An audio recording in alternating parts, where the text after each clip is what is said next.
In the last 48 hours, though, do you support what Hamas launched on Saturday morning?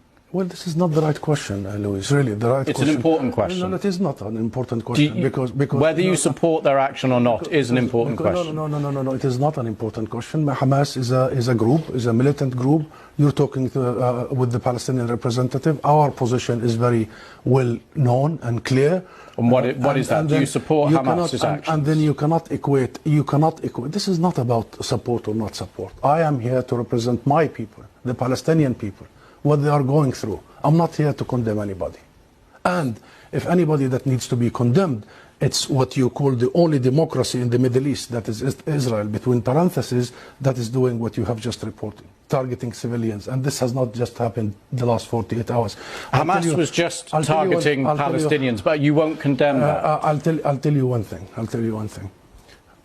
Hamas is not the Palestinian government, okay? The Israeli government is giving orders for its organized army. So please don't draw any symmetry here. Don't equate. There is no way you can draw any symmetry. And don't equate between the occupied and the occupier. This doesn't serve justice to understand for your audience and viewers the real situation. Since Israel's establishment, it has had one military doctrine. When it fights, it goes and fights civilians, kill civilians, so they pressure the fighters. Since 1948, and go back to the record, and this has been repeated in Gaza and will continue to be repeated. So the conversation is not a blame game. I am not in the business of blaming the victim here. The real conversation is how do we stop this vicious, deadly cycle? You just condemned Israel for killing civilians, and you won't condemn Hamas for killing civilians. How many times you have interviewed Israeli officials, Louise? Hundreds of times. Hundreds of times. How many times Israel have committed war crimes right live on your own cameras? Do you start by asking them to condemn themselves? Have you? You don't. You don't. No, I'll answer that question. You don't. You know why I refuse to answer this question? Because I refuse the premise of it. Because at the very heart of it is misrepresentation of the whole thing. Because it's the Palestinians that are always expected to condemn themselves.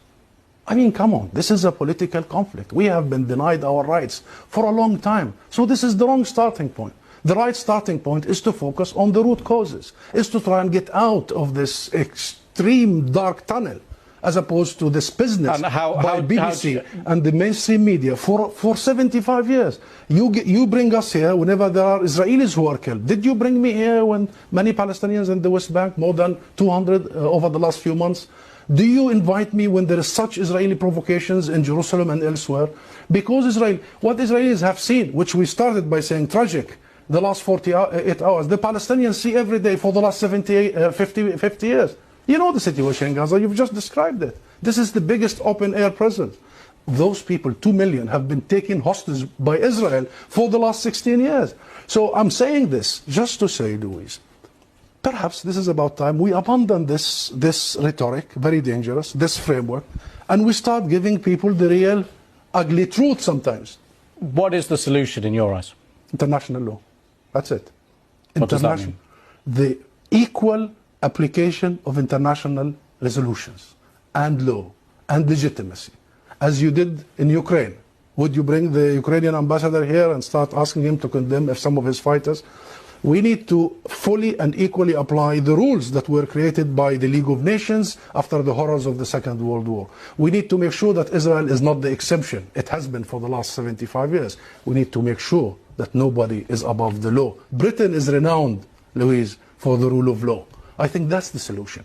Israel is an occupying force. It is responsible to provide protection for the people under its occupation. And should they commit crimes and crimes against humanity in the coming hours and weeks, it must be held accountable by the international community and the international judicial system. Mr. Sam's, thank you very much for coming on the programme. Thank you.